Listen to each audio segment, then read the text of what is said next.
Panggung hukum dan politik nasional kembali memanas. Perselisihan mengejutkan terjadi antara tokoh-tokoh yang sebelumnya dikenal berada dalam barisan yang sama. Roy Suryo, pakar telematika sekaligus mantan Menpora, dilaporkan ke pihak kepolisian oleh Egy Sujana dan Damai Hari Lubis. Namun alih-alih mundur, Roy justru melancarkan serangkaian langkah perlawanan. Berikut 5 manuver tegas yang ia ambil.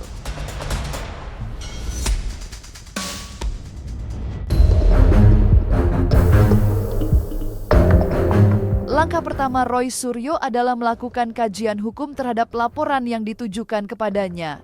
Ia menilai laporan tersebut keliru secara konstruksi hukum dan tidak didukung fakta yang memadai.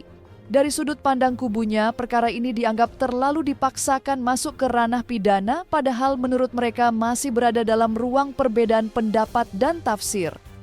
Perlu saya tanggapi bahwa laporan Egy Sujana itu keliru.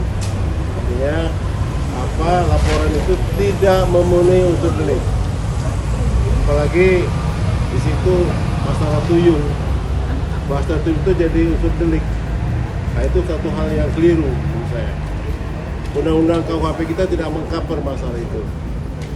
Ya, artinya apa? Ini sudah pernah pengalaman saya waktu dari tim pembela Edi Mulyadi dulu, Jin buang anak, akhirnya dimentahkan oleh pengadilan.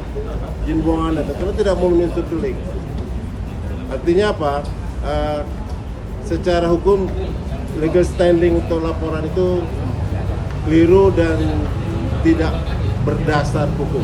Ketika Mas Roy mengutip ada 2 tuyul bertemu dengan jin iprit, ya, itu sebetulnya adalah suatu kritikan satir gitu, yang mengambil dari karikatur seorang wartawan senior. Jadi sama sekali tidak ada mens rea dari Mas Roy untuk menghinakan seseorang, ya, untuk kemudian merendahkan seseorang. Kemudian ini menjadi persoalan hukum karena memang ada kritikan yang pedas dari kami terkait dengan penegakan hukumnya yang kami kritik, ya, yaitu SP3 yang dijadikan sebagai dasar kedua tersangka tidak lagi berstatus tersangka itu sebetulnya bermula dari evaluasi kami terhadap cacat formil dan cacat material SP3 dengan dasar RC, ya. Jadi ini tidak bisa lepas dari situ.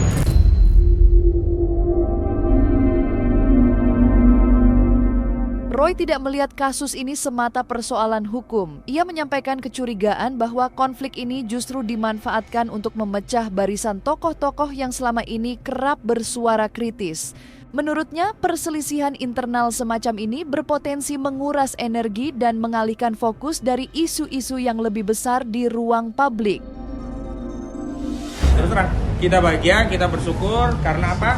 Karena Bang Damai Hari Lubis dan Bang Egy Sujana sudah terbebas dari status tersangka dan kembali berstatus merdeka seperti sedia kala, gitu. Namun sekali lagi kami sangat sayangkan kebahagiaan itu akhirnya harus berkurang. Kenapa?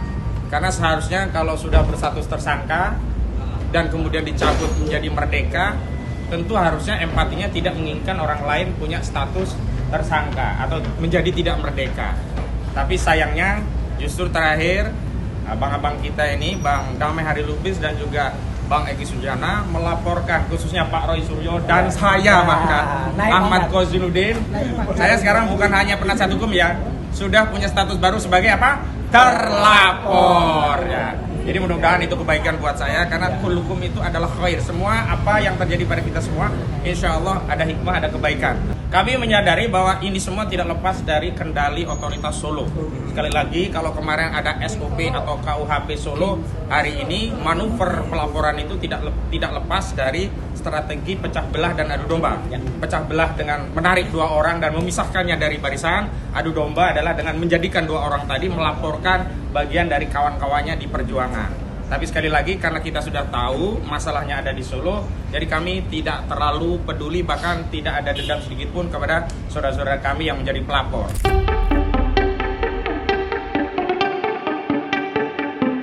Pihak Roy Suryo juga menilai momentum munculnya laporan ini bukan kebetulan. Mereka menduga ada upaya menciptakan kegaduhan baru di tengah memanasnya polemik lain yang sedang mereka soroti. Tentu saja dugaan ini merupakan pandangan dari kubu Roy Suryo dan belum tentu mencerminkan motif pihak pelapor. Menurut kami, ini sebetulnya adalah ada satu upaya untuk mengalihkan perhatian publik dari isu utama atau yang kita sebut dengan predikat crime, yaitu ada dugaan tindak pidana pemalsuan dugaan tindak pidana ijazah palsu atau persoalan ijazah palsu yang hari ini disidik oleh Polda Metro Jaya ingin dialihkan dengan LP ini, sehingga mengaburkan pusat perhatian masyarakat yang saat ini masyarakat sedang menantikan gitu. Mana yang benar? Apakah ijazah ini asli ataukah ijazah ini palsu gitu. Nah, ini yang coba dikaburkan.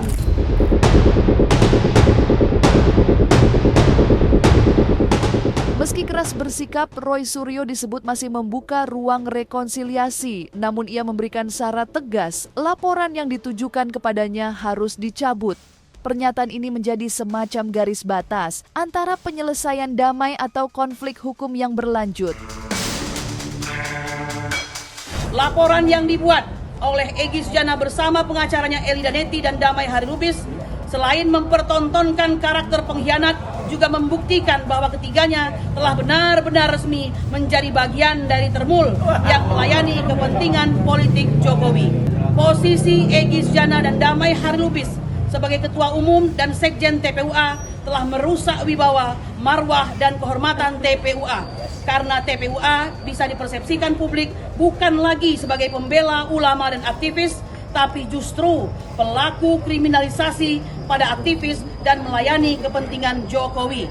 Oleh karena itu, dengan segala kerendahan hati dan penuh penghormatan, kami menghimbau kepada otoritas yang memiliki kendali atas organisasi TPUA untuk menegur Egy Sujana dan Damai Harilubis, sekaligus segera memerintahkan kepada keduanya untuk mencabut laporan.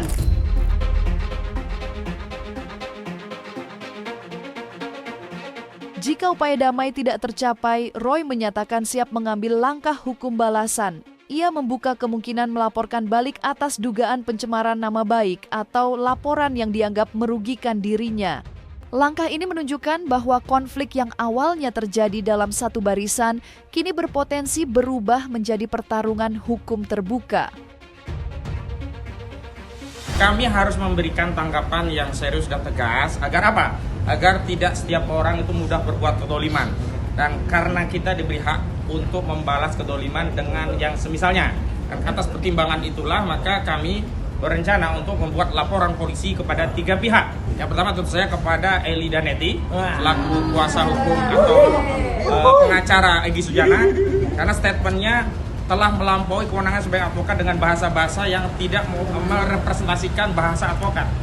Bahasa-bahasa yang saya kira saya sangat tidak tega untuk mengulangi atau mengutipnya dan menyerang fisik klien saya dan bahkan mengeluarkan ujaran-ujaran yang sebenarnya lebih layak itu disampaikan ke program gosip, bukan statement sebagai seorang pengacara. Yang kedua, kami juga akan sampaikan laporan kepada saudara Egy Sujana.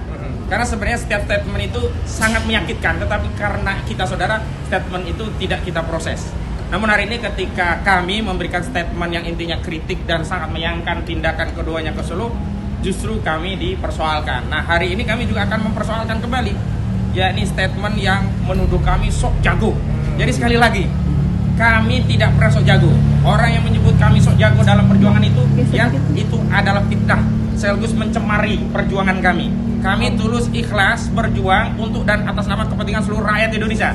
Sekali lagi kami tegaskan bahwa perjuangan ini bukan perjuangannya Roy Suryo saja, bukan perjuangannya Fauzia Tiasuma saja, bukan hanya perjuangannya Rismon Sianibar saja, bukan hanya perjuangannya Kurnia Nurani saja, bukan hanya perjuangannya Rizal Fadila atau Rustam Effendi, tapi perjuangan membongkar ijazah palsu saudara Joko Widodo adalah perjuangan seluruh rakyat Indonesia yang hasilnya ditunggu-tunggu oleh seluruh rakyat Indonesia. Dan karena tendensi ini perjuangan intensinya untuk seluruh rakyat Indonesia, maka tidak ada sok jago-jagoan. Kita benar-benar teguh, konsisten, amanah berada di jalan ini.